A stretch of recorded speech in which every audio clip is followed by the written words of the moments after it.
El Cato Podcast con Gabriela Calderón y Marcos Falcone. Hola a todos, soy Gabriela Calderón, Fellow en Estudios Latinoamericanos del Instituto Cato. Estamos hoy con Ian Vázquez, director del Centro para la Libertad y la Prosperidad del Instituto Cato, y con Marcos Falcone, profesor de la UCEMA en Buenos Aires y analista de la Fundación Libertad en Rosario. Esto es la primera edición del podcast del cato.org, donde esperamos discutir a través de los canales online del Cato, obviamente, y de Radio Centro, temas de interés para una audiencia latinoamericana. Hoy día quisiéramos empezar tratando el tema de esta nueva era en la política comercial, o lo que parece ser una nueva era de la política comercial en Estados Unidos, con Ian Vázquez y también con Marcos acerca de cómo esto podría impactar a determinados países en América Latina.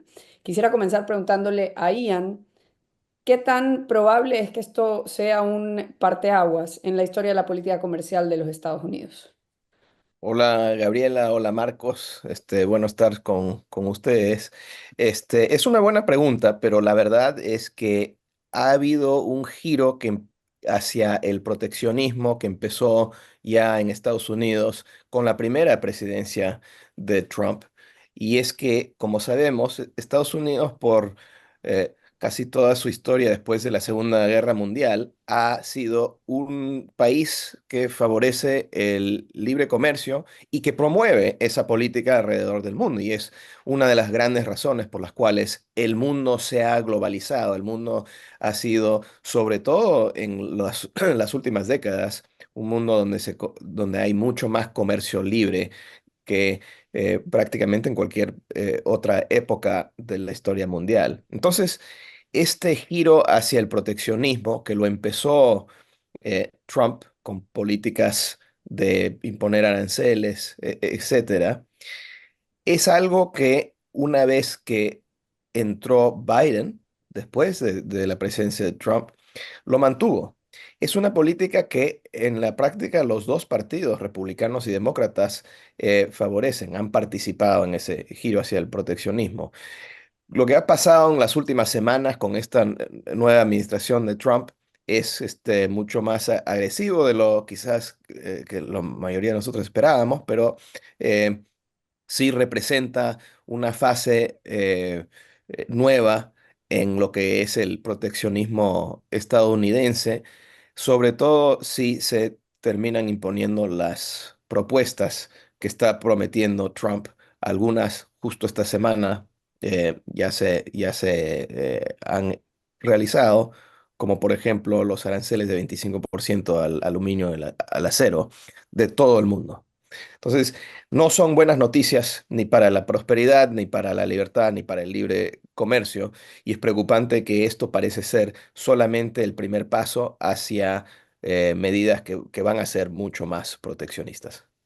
Y sobre este tema del proteccionismo, yo quisiera que nos comentaras un poco cómo esto impacta a otras áreas de política pública, porque estamos viendo que ahora Trump está mezclando objetivos de política exterior con objetivos de política comercial y asimismo objetivos de política doméstica, de la llamada política industrial que tanto se ha ensayado en América Latina, pero que sería un fenómeno nuevo en los Estados Unidos, ¿no?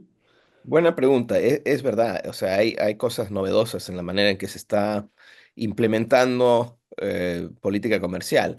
Por eso, la otra semana, el presidente Trump amenazó con imponer aranceles de 25% contra Canadá y contra México, este, no por razones comerciales únicamente, sino para reducir flujos de migración ilegal y de drogas. O sea, es decir, usar la política comercial para lograr resultados que no tienen que ver con el tema de comercio.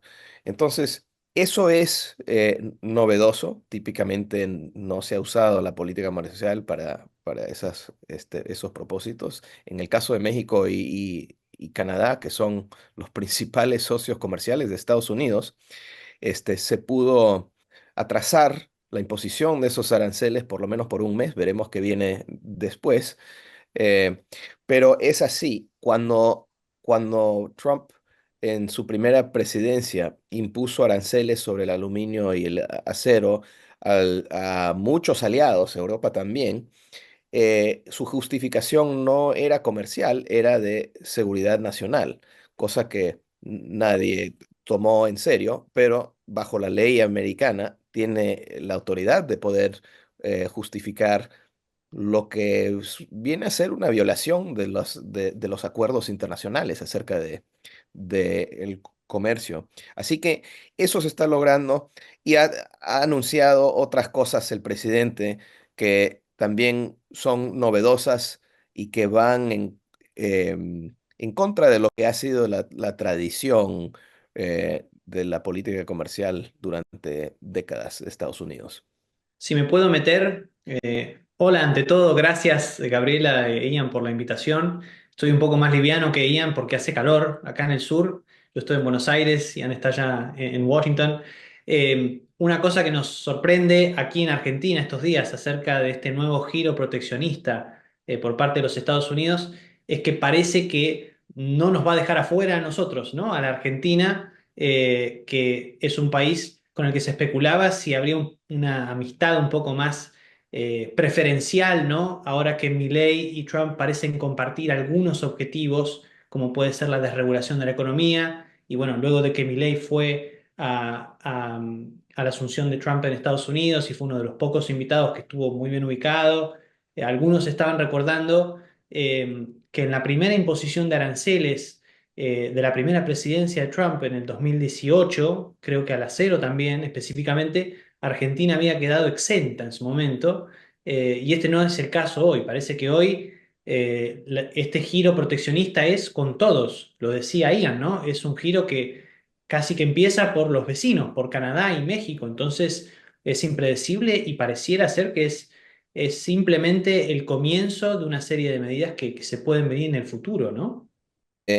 Hay algunos conservadores o republicanos que tradicionalmente siempre han sido, han favorecido el libre comercio, que están argumentando que en realidad lo que está buscando el presidente es una herramienta de negociación para poder reducir por todas partes los aranceles, pero no hay ninguna evidencia de eso. El presidente siempre ha dicho que favorece el proteccionismo, él dice que le encantan los aranceles y siempre ha actuado de esa manera. De hecho, cuando era presidente por primera vez, él deshizo el Tratado de Libre Comercio con México y Canadá para reemplazarlo con otro tratado. Ya quitó el nombre de libre comercio de ese tratado.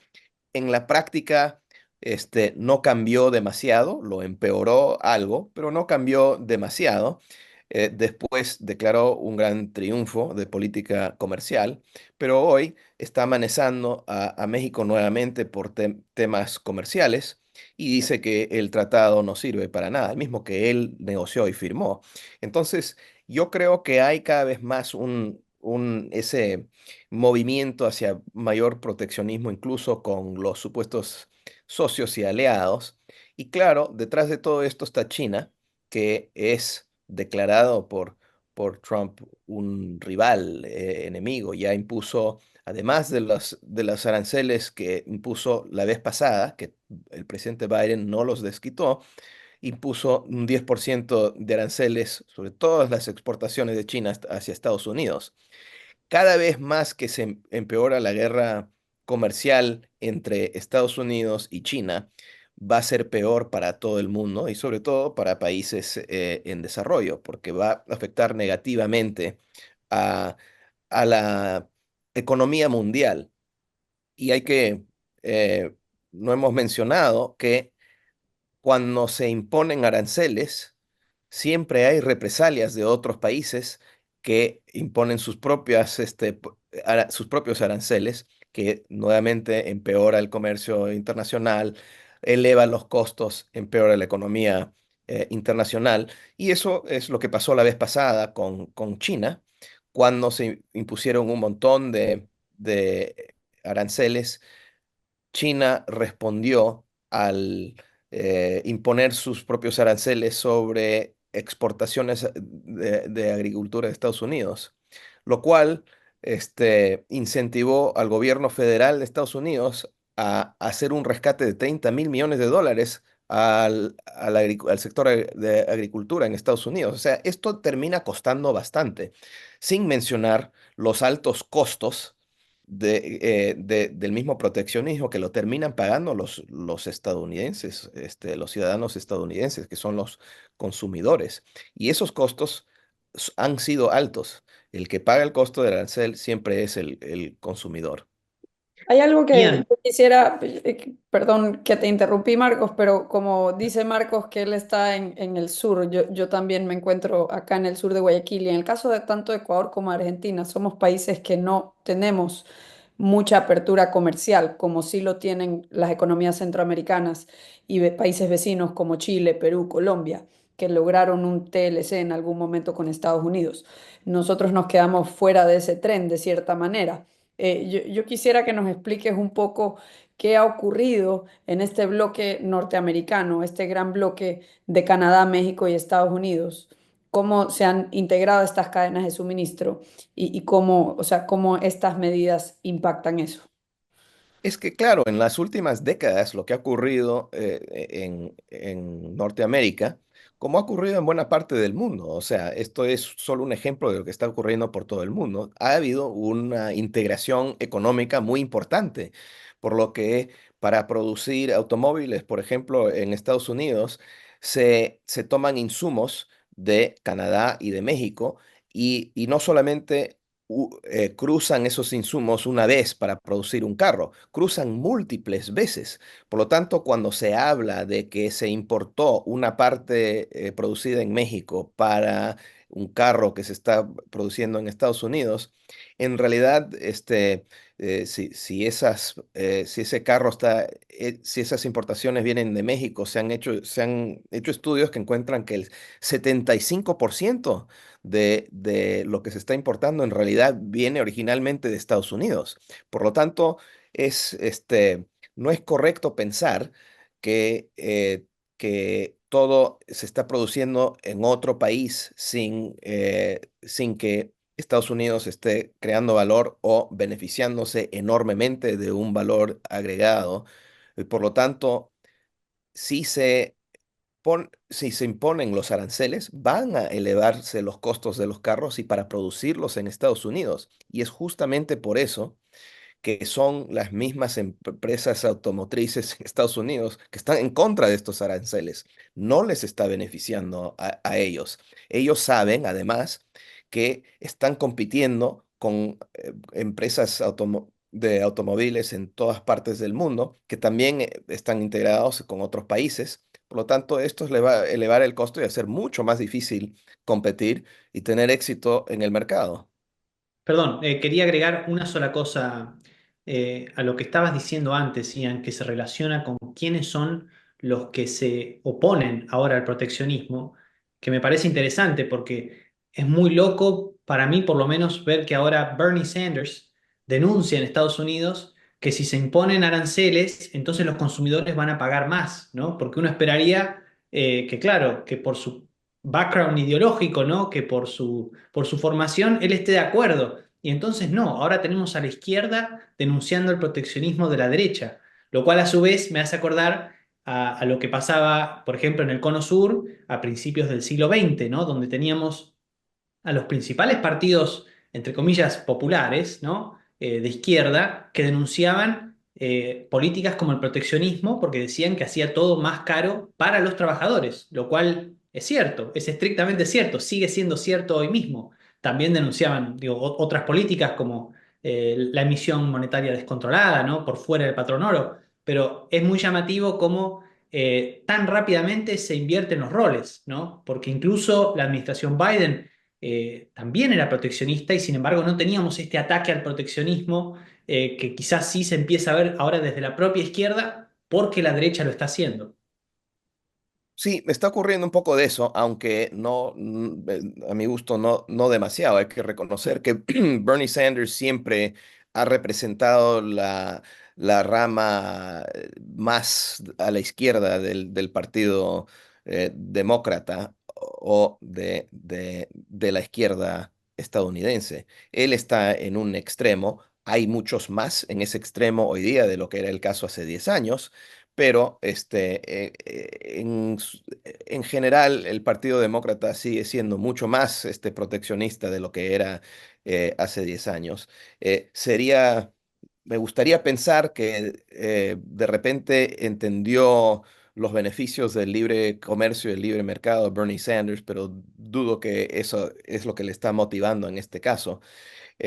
Si realmente estaría em, preocupado por los trabajadores, eh, entonces siempre hubiera estado en este lado a favor del libre comercio.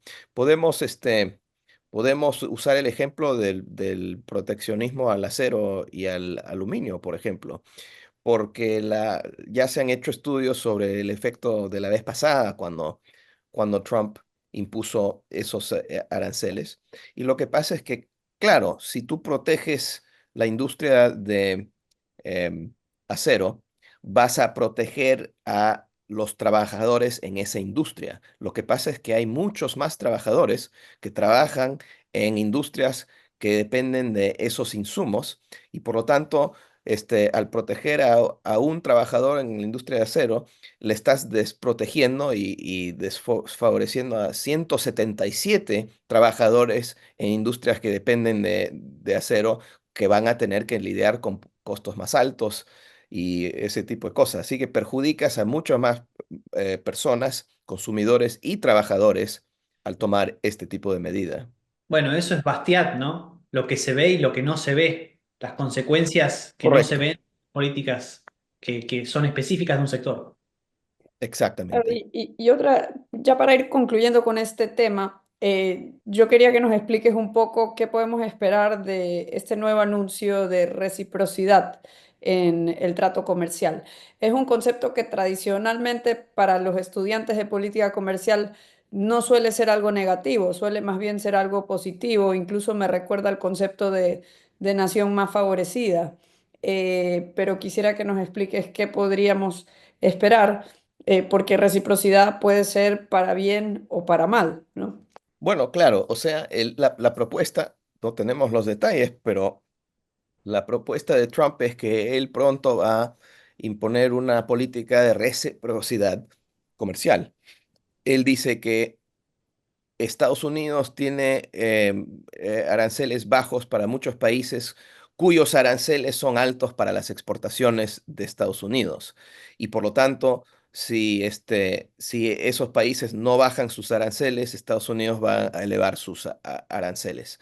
Em, eh, Puede sonar algo razonable. A mí me parece que siempre que un país sube su arancel no es razonable porque eleva inmediatamente los costos del consumidor, pero hay que decir que es una herramienta para negociar más libre comercio. Mis colegas en el instituto han hecho un estudio para ver cómo figura Estados Unidos dentro de los países avanzados en términos de aranceles y ha encontrado que es un país promedio. Hay muchos países que son mucho más abiertos al comercio y hay otros países que están más cerrados. Así que uno asumiría que si se aplica esta nueva regla del presidente Trump de manera consistente, tendríamos que estar bajando un montón de aranceles. Pero me parece que eso no va a ser parte de la propuesta. Estoy casi seguro que una vez que se haga realidad esto, vamos a ver aumentos en aranceles y no reducciones. Y hay otro tema, ¿no? Que me parece que es interesante, si te parece bien que lo discutamos, Gabriela, pero que está de moda estas semanas a partir de la asunción del presidente Trump, que es la cooperación internacional y el fin de USAID, ¿no? Del financiamiento de Estados Unidos a, bueno, distintos tipos de organizaciones, ¿no? en algunos casos organizaciones no gubernamentales, que quizás no son tan no gubernamentales, o incluso empresas dentro o fuera de los Estados Unidos, establecimientos educativos, de todo un poco, ¿no? Pero que ha causado mucho ruido. De hecho, se me ocurre a mí en este momento porque incluso en Argentina tuvimos una situación un poco extraña donde una revista de izquierda salió a decir que se estaba por quedar sin financiamiento porque Trump había detenido la cooperación internacional, lo cual era un poco desopilante, ¿no? Porque es una revista de las típicamente anti-imperialistas, anti-yanquis, como se dicen acá, de izquierda, y decía, ¿no? En tono de denuncia, ¿sabías que Trump ha detenido la cooperación internacional? Nuestra revista está en peligro y te necesitamos. Y entonces ahora salen a buscar financiamiento privado. Eso me parece que está pasando en muchos lugares en el mundo, y bueno, señaliza toda una dirección, quizás un poco menos negativa, positiva incluso en relación con el proteccionismo, ¿no? Sí, yo creo que una de los resultados saludables de lo que está haciendo Trump y Elon Musk, que encabeza esta nueva agencia de desregulación y reducir gastos, es que están saliendo estas cosas al aire, ¿no? Para que todo el mundo vea en realidad cómo se están usando fondos públicos y de manera que yo creo que muy poca gente puede justificar. Yo creo que lo importante acá es que se ha armado un debate mayor acerca de lo que es la ayuda externa. Debemos tener una agencia de ayuda externa que, ¿para qué ha servido la ayuda externa de Estados Unidos o de cualquier país o agencia de los países ricos? Eh, y me parece que ya era hora, porque tenemos ya más de 7 décadas de experiencia y un récord de ayuda externa que es muy pobre. Es muy pobre porque no ha logrado promover el crecimiento en los países pobres. Es decir, en el mejor de los casos, no hay una relación entre la ayuda externa y el crecimiento económico. Algunos países crecen, algunos no crecen o, este, tienen un récord malo en crecimiento económico y eso no tiene nada que ver con la ayuda externa. O sea, tiene que ver con factores que no tienen que ver con la ayuda externa.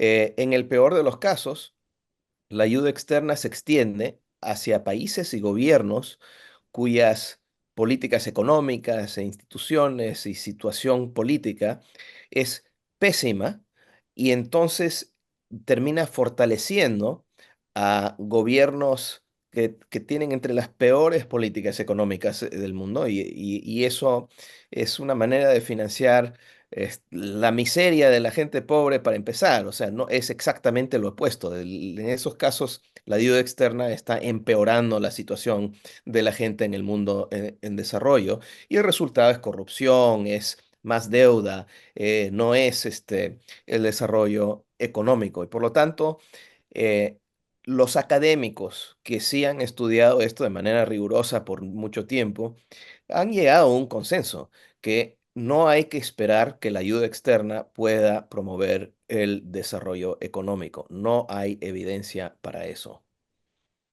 Y sobre eso, ¿nos podrías recomendar un par de libros que le recomendarías a alguien sobre este tema? Porque es algo que hasta hace poco era muy políticamente incorrecto siquiera decirlo, no se discutía este tema. Y algo positivo de esta medida es que ahora la gente está poniéndole la lupa a las actividades de este tipo de agencias. Correcto. Bueno, uno de los expertos en desarrollo más reconocidos del mundo es William Easterly, que ha escrito varios libros al respecto, varios estudios. Uno de ellos se llama The White Man's Burden. Otro se llama The Tyranny of Experts, la tiranía de los expertos.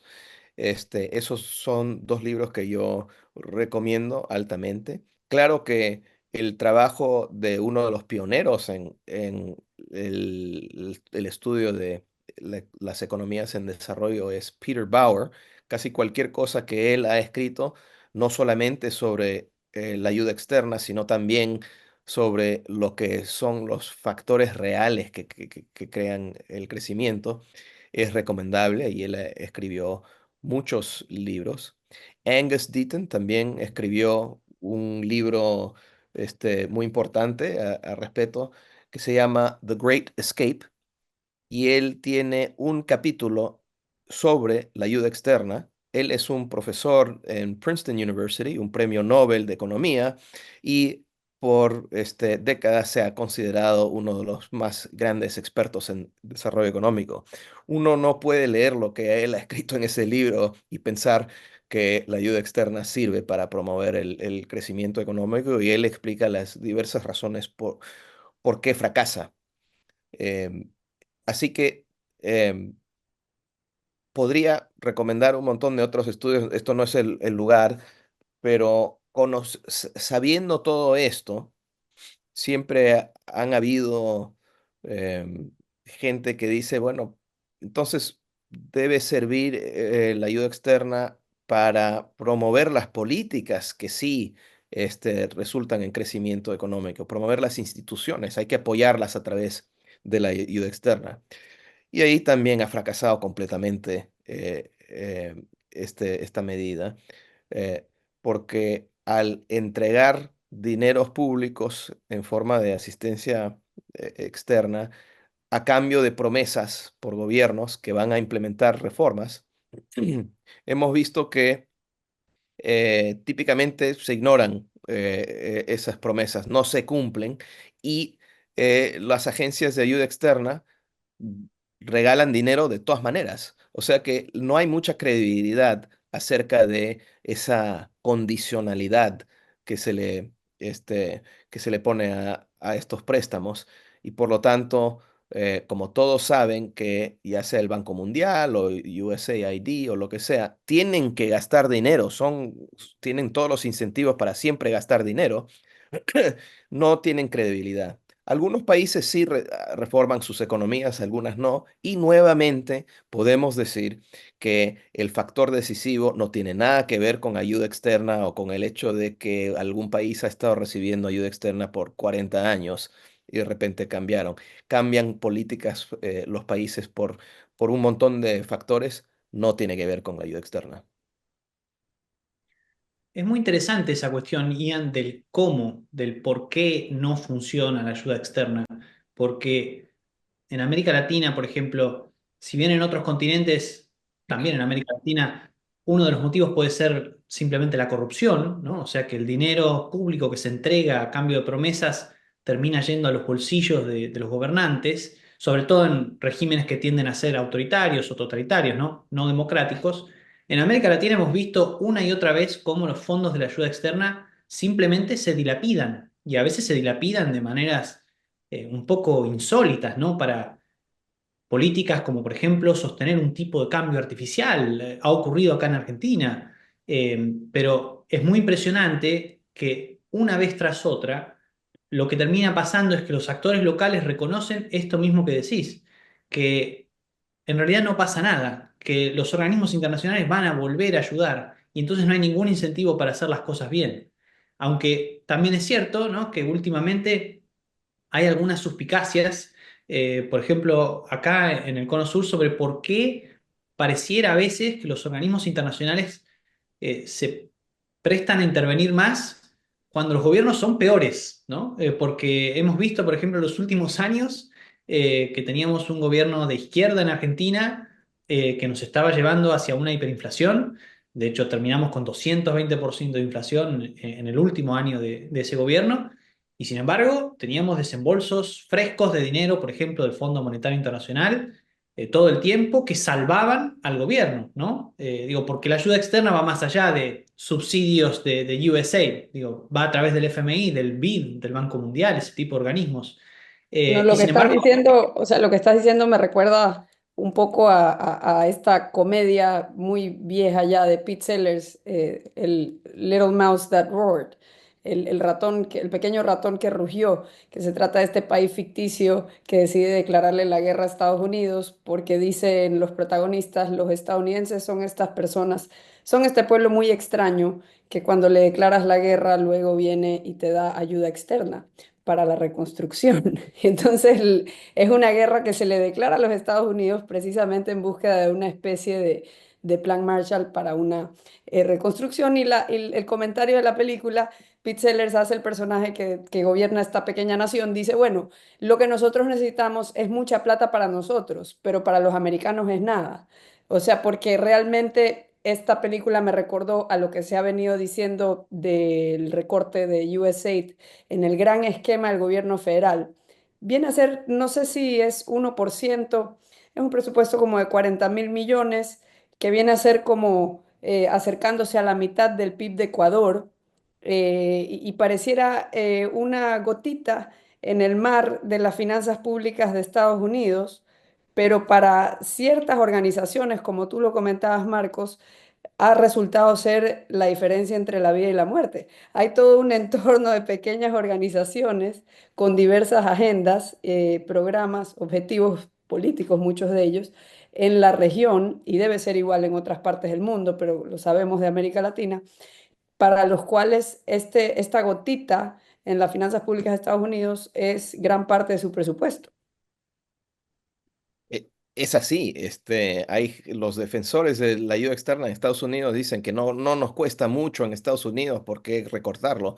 Pero eso no es el argumento. Si se está mal gastando, no hay que gastarlo, sobre todo si está causando daño en los países en que supuestamente estamos tratando de ayudar. Así que ese argumento nunca me ha convencido. Em, con ese dinero se está haciendo muchas cosas que son cuestionables, no hay ninguna duda de eso. Pero yo diría que la crítica, quizás más fundamental de la ayuda externa es que tiene una teoría de desarrollo que simplemente no concuerda con cómo se desarrollan los países. Y es decir, tiene una visión de desde arriba para abajo para promover el desarrollo económico. Y sabemos que no es así. Sabemos que los países se desarrollan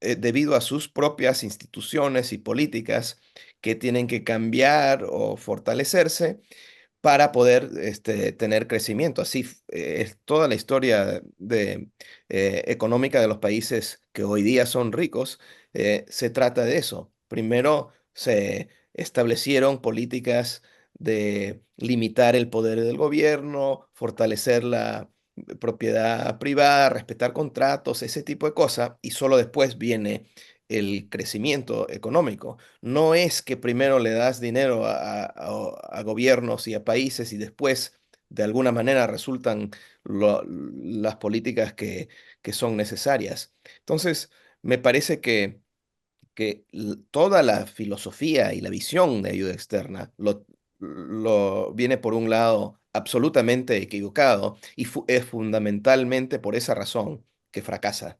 Hay una confusión en América Latina por la agenda de reformas que ha solido promover instituciones como el Fondo Monetario Internacional, ya que estábamos hablando de la ayuda externa como una idea general. Obviamente nos referimos no solamente a USAID, sino también Banco Mundial, Fondo Monetario Internacional, Banco Interamericano de Desarrollo. Hay esta confusión de que son agencias que de cierta manera promueven o tienen afinidad con las políticas económicas liberales. Y quisiera que nos expliques tu opinión, ¿por qué hay esa confusión? Claro. Mira, los liberales siempre hemos estado por décadas en contra de el Fondo Monetario Internacional, el Banco Mundial. Siempre hemos dicho que hay que cerrarlos porque no entran en lo que es una economía liberal internacional. Hay que revisar un poquito de la historia de la ayuda externa. Tomemos el Banco Mundial. El Banco Mundial se creó después de la Segunda Guerra Mundial primero para ayudar a Europa y Europa se despegó rápidamente porque tenía ya las instituciones y las políticas que eran propicias para el crecimiento, ya era el lugar más avanzado del mundo junto con Estados Unidos. Así que después de eso, el Banco Mundial empezó a prestar a países alrededor del mundo. Y lo que tenía como propósito es prestar para proyectos muy específicos, construir un puente, construir una represa, carreteras, ayudar con la agricultura. Eran proyectos muy específicos. Y después de mucho tiempo, se dieron cuenta que estaban apoyando a países que tenían políticas de mucha centralización económica en el poder de los gobiernos. O sea, la planificación central era algo que estaba prácticamente apoyando la ayuda externa. Por lo tanto, ya para los principios de los años 80 se veía que eso estaba fracasando. Tú puedes apoyar a un negocio, a la infraestructura de algún país, pero si ese país tiene terribles políticas, ni va a funcionar esa carretera porque no van a tener el dinero para ni mantenerlo y por lo tanto no va a haber crecimiento económico. Entonces, ¿qué dijo el Banco Mundial? El Banco Mundial dijo, vamos a hacer préstamos basados en esta famosa condicionalidad. Tienen que cambiar sus políticas para que cuando prestemos para tales proyectos van a funcionar mejor. El Fondo Monetario, sin embargo, se creó justamente por eso, después de la Segunda Guerra Mundial, para promover buenas políticas, las políticas que son supuestamente las correctas para mantener una economía estabilizada, que no haya sobregastos, etcétera. Y sus préstamos son condicionados para hacer eso. Pero ya después de décadas, de haber prestado, eso tampoco estaba funcionando. ¿Qué hizo o sea, que el Banco Mundial se estaba convirtiendo cada vez más como el Fondo Monetario a la hora de hacer préstamos? Y el Fondo Monetario, como no estaban funcionando sus préstamos y los países se estaban endeudando, empezó a hacer préstamos es- bajando eh, la rigurosidad de sus condiciones. O sea que empezó a hacer préstamos cada vez en condiciones más fáciles. En ese sentido, esos préstamos además se podía usar para varias cosas. Se estaba pareciendo cada vez más al Banco Mundial. Entonces, había una confusión de roles ahí. Entonces, Em, entonces, eso es lo que ha ocurrido con estos dos grandes prestamistas de ayuda externa y en ningún caso, cuando dicen que el país tiene que reducir gastos o tiene que hacer algunas cosas con que yo estaría de acuerdo, se puede decir que los países han adoptado esas reformas porque el Banco Mundial y el Fondo Monetario han estado prestándoles miles de millones de dólares. Solamente cuando los países, como fue el caso en toda Latinoamérica a final de los años 80 y a principios de los 90, entraron en crisis económicas.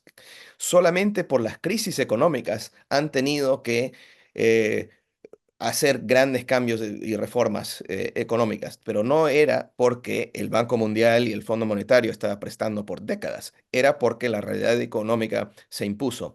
Yo creo que sin el Banco Mundial y el Fondo Monetario, esas reformas se hubieran dado probablemente una década antes y podríamos habernos saltado la famosa década perdida de los años 80. Una pregunta, ya que está sobre la mesa, desaparecer USAID y eliminar ese gasto, y ya que se conoce que Estados Unidos es un peso pesado en organizaciones como el Banco Mundial y el Fondo Monetario Internacional, ¿podría entrarse a cuestionar o discutir el financiamiento de los Estados Unidos hacia estas otras instituciones? Sí, claro, ya se está cuestionando. Así que yo creo que eso también sería saludable, porque lo que en realidad se está dando es un cuestionamiento general hacia lo que es la ayuda externa. Y me parece que este tipo de debate se da cada 20 años en Washington y cada vez se muestra que la ayuda externa no está funcionando muy bien y típicamente lo que pasa es que se hacen algunas reformas y después no cambia mucho. Esta vez podría ser diferente porque tenemos a gente ahí que realmente parece que quieren eliminar esos gastos. Yo estoy a favor siempre y cuando se haga de manera legal y consistente con la Constitución de Estados Unidos. Bueno, este...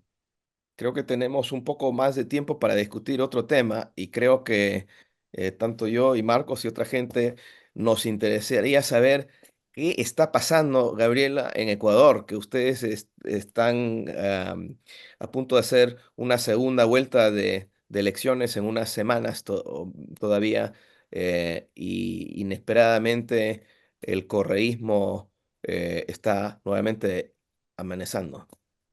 Sí, bueno, tuvimos recientemente la primera vuelta electoral. Se había generado la expectativa de que el presidente en funciones podía ganar en una primera vuelta.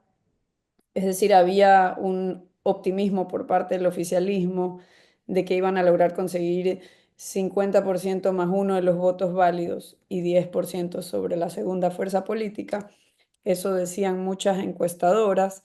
Por otra parte, habían como una mitad de encuestadoras diciendo que el triunfo en primera vuelta iba para Luisa González, que es la candidata del correísmo. Y lo que se vio en las elecciones es que al parecer no le atinaron ninguna de las encuestas porque en ambos grupos le daban mucha ventaja a uno de los dos por sobre el segundo.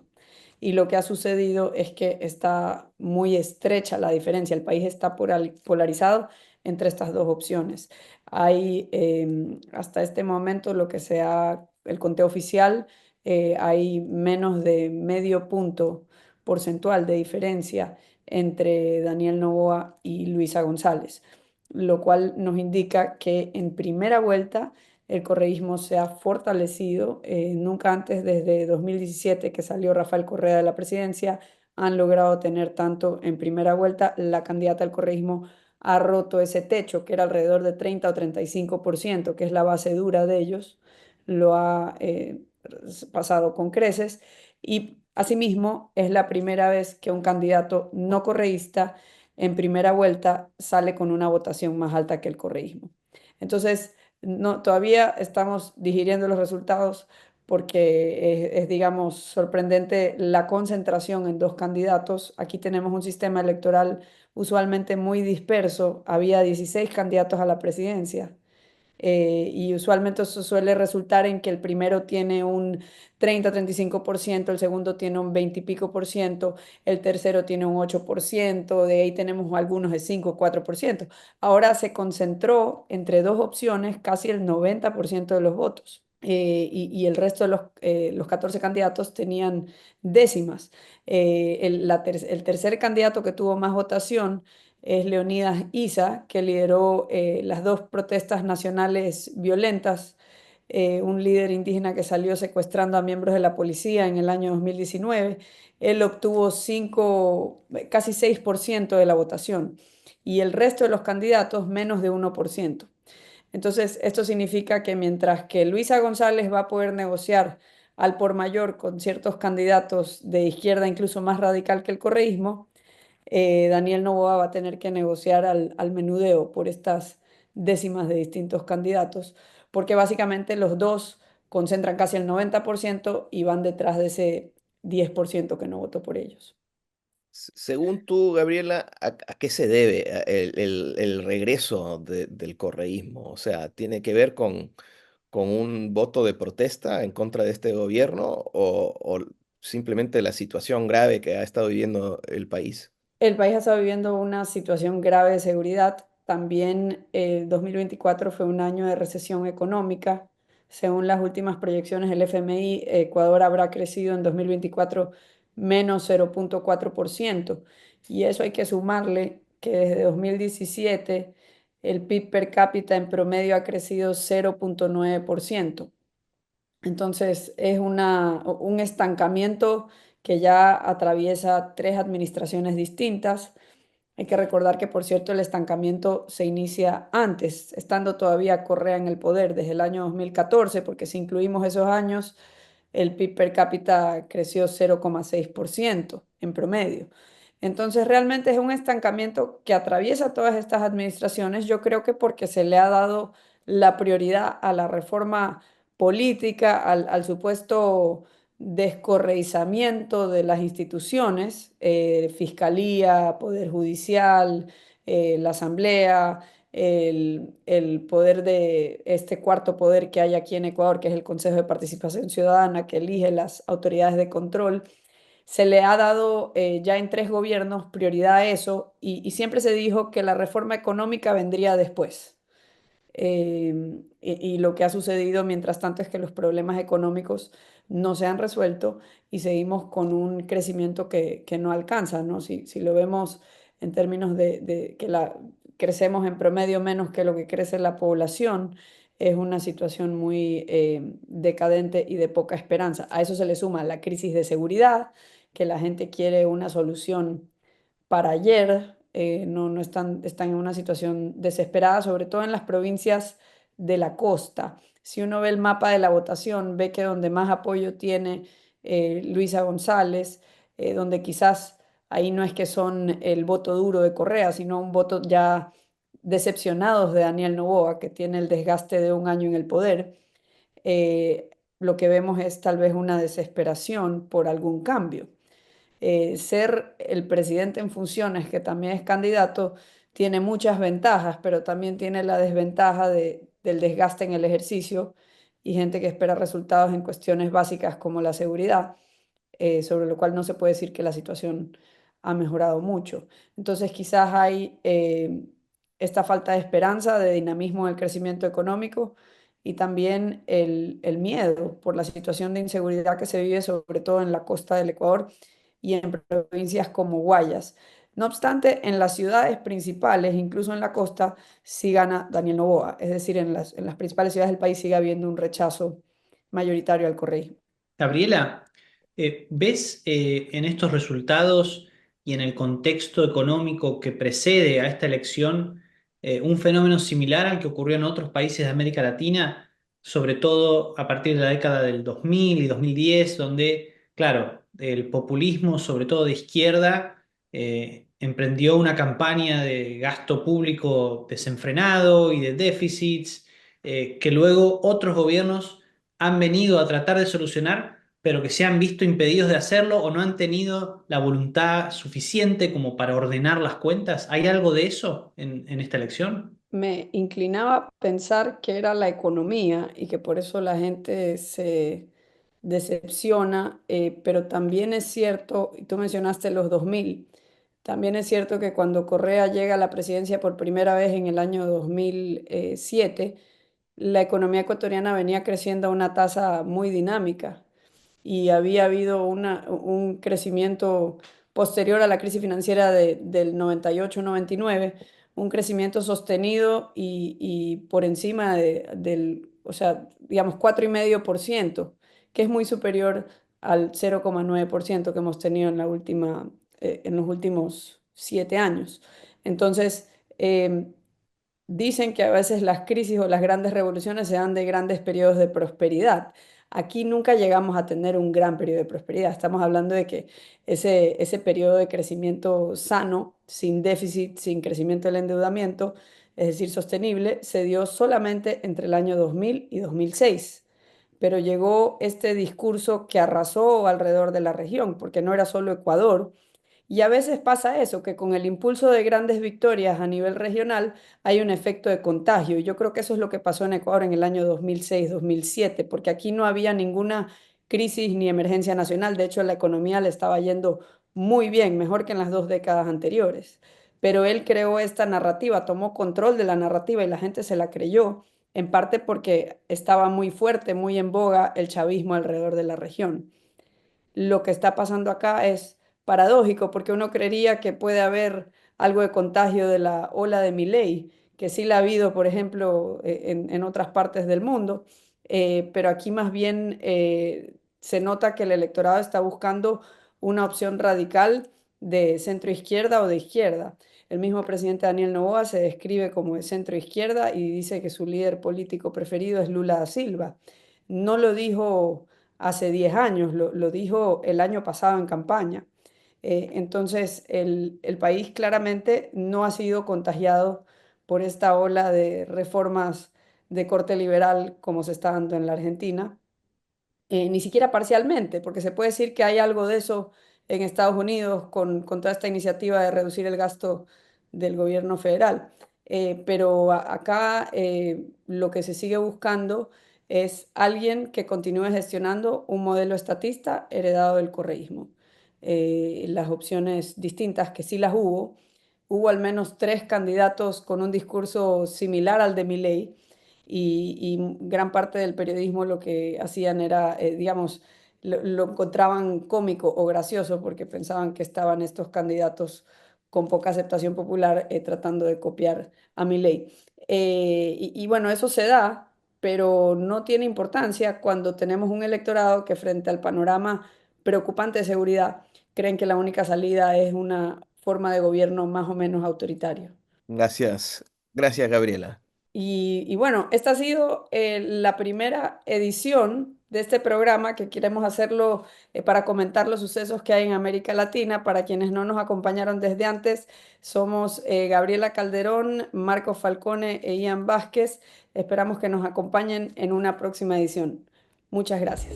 El Cato Podcast con Gabriela Calderón y Marcos Falcone.